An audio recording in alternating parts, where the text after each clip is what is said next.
سلطان ایوبی کو جب یہ اطلاعیں ملنے لگیں کہ لوگ 6 روز پہلے ہی تماشا گاہ میں جمع ہونا شروع ہو گئے ہیں تو وہ بہت خوش ہوئے، مگر علی بن سفیان پریشان نظر آتا تھا۔ اس نے سلطان کے آگے اس پریشانی کا اظہار بھی کر دیا تھا۔ سلطان ایوبی نے مسرت سے اسے کہا تھا، اگر تماشائیوں کی تعداد 1 لاکھ ہو جائے تو ہمیں 5000 سپاہی تو مل ہی جائیں گے۔ محترم امیر، علی بن سفیان نے کہا، میں تماشائیوں کے ہجوم کو کسی اور زاویے سے دیکھ رہا ہوں۔ میرے اندازے کے مطابق اگر تماشائیوں کی تعداد 1 لاکھ ہوئی تو ان میں 1000 جاسوس ہوں گے۔ دیہات سے عورتیں بھی آ رہی ہیں، ان میں زیادہ تر سوڈانی ہیں، ان میں اکثر کا رنگ اتنا گورا ہے کہ عیسائی عورت ان میں چھپ سکتی ہے۔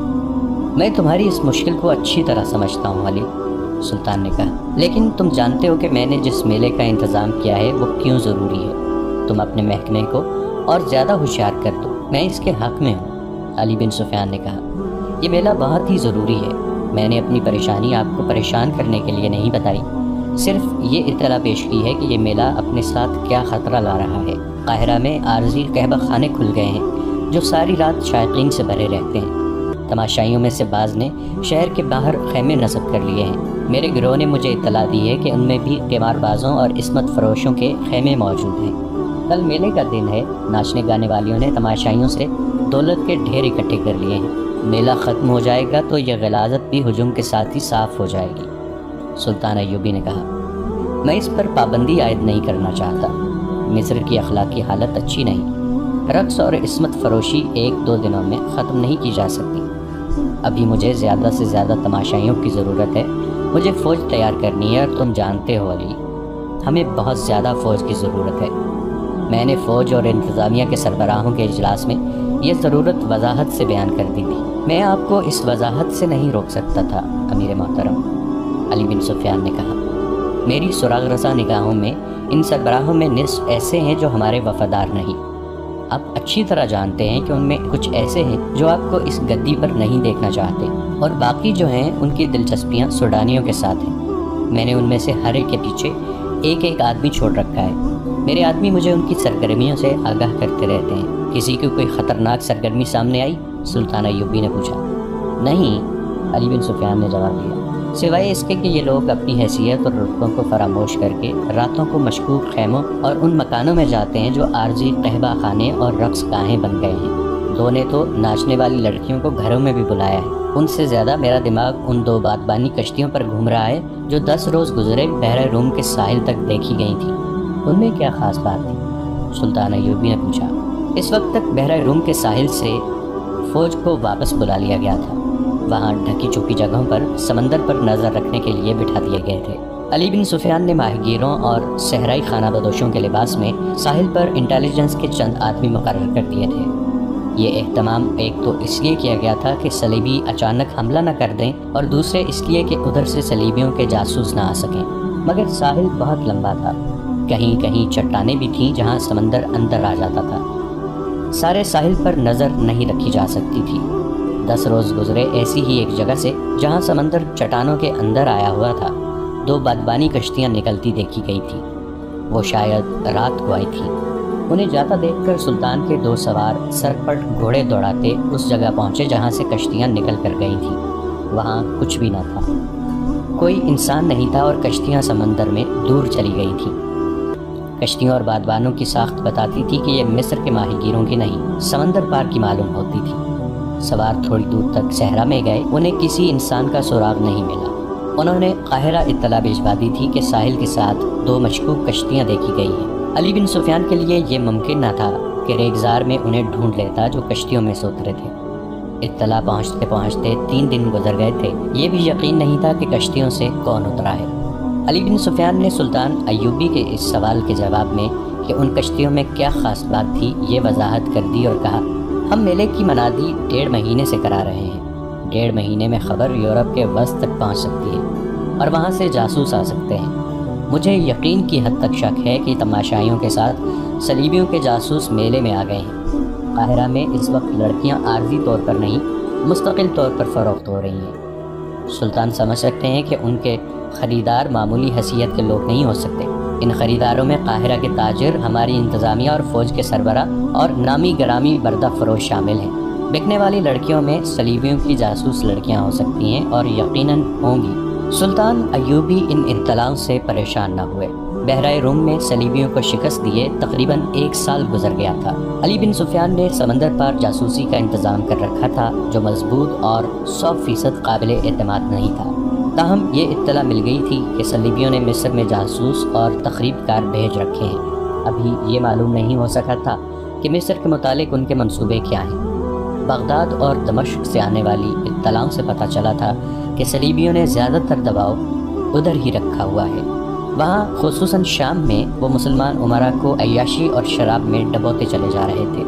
سلطان نور الدین زنگی رحمۃ اللہ علیہ کی موجودگی میں صلیبی ابھی براہ راست ٹکر لینے کی جرت نہیں کر رہے تھے۔ بحرۂ روم میں جب صلاح الدین ایوبی نے ان کا بیڑا بما لشکر غرق کر دیا تھا، ادھر عرب میں سلطان زنگی نے صلیبیوں کی مملکت پر حملہ کر کے انہیں صلح پر مجبور کیا اور جزیہ وصول کر لیا تھا۔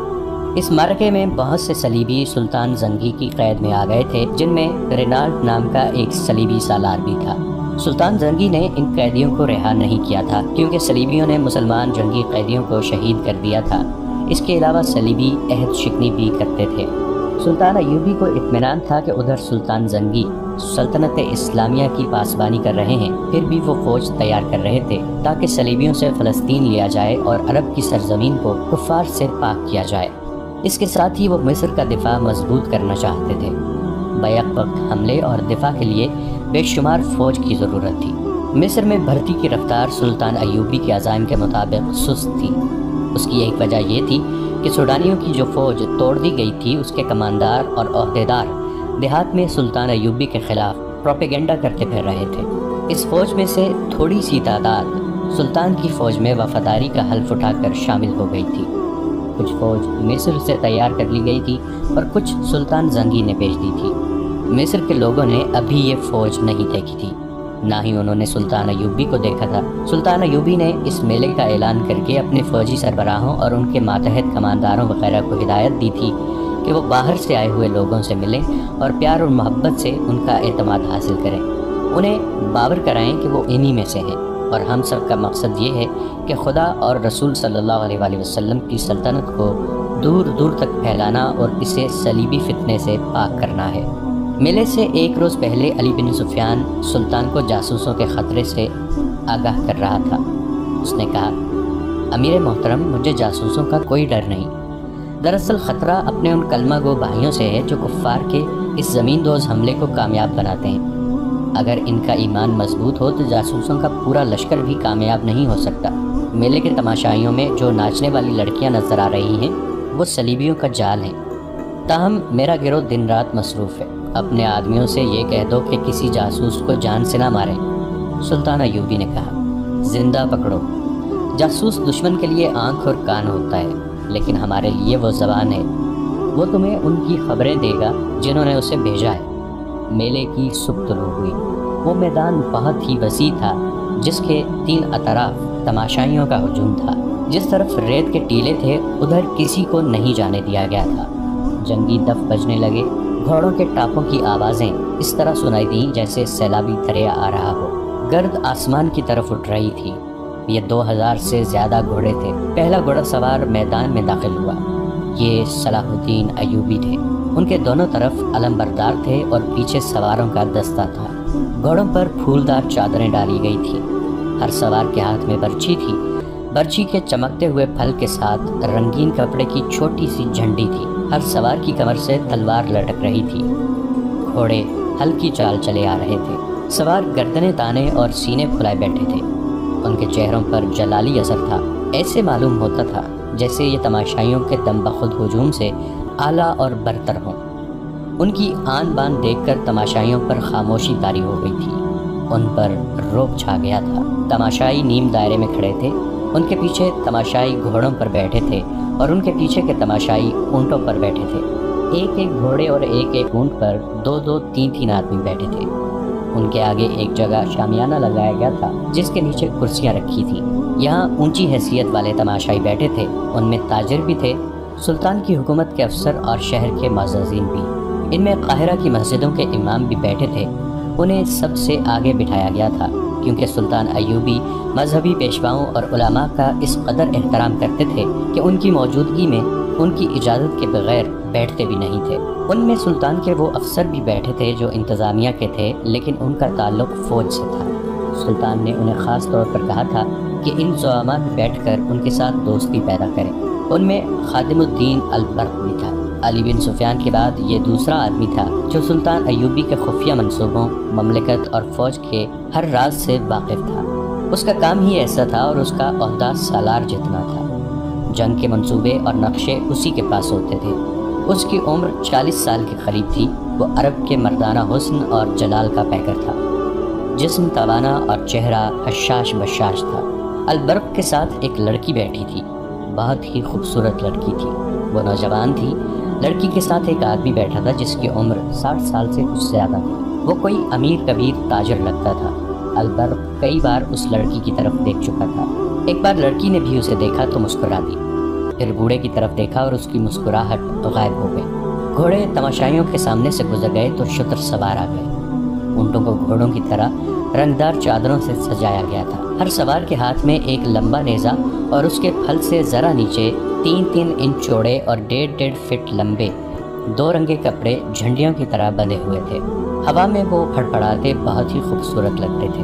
ہر سوار کے کندھوں سے ایک کمان آویزاں اور اونٹ کی زین کے ساتھ رنگین ترکش بندھی تھی۔ اونٹوں کی گردنیں خم کھا کر اوپر کو اٹھی ہوئیں اور سر جیسے فخر سے اونچے ہو گئے تھے۔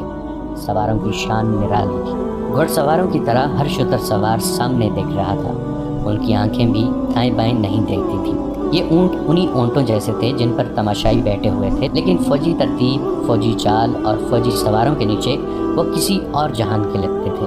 البرق نے اپنے پاس بیٹھی ہوئی لڑکی کو ایک بار پھر دیکھا۔ اب کہ لڑکی نے اسے آنکھوں میں آنکھیں ڈال کر دیکھا۔ اس کی آنکھوں میں ایسا جادو تھا کہ البرق نے اپنے آپ میں بجلی کا جھٹکا سا محسوس کیا۔ لڑکی کے ہونٹوں پر شرم و حیا کا تبسم آ گیا اور اس نے اپنے پاس بیٹھے ہوئے بوڑھے کو دیکھا تو اس کا تبسم نفرت میں بدل گیا۔ البرق کی ایک بیوی تھی جس میں سے اس کے 4 بچے تھے۔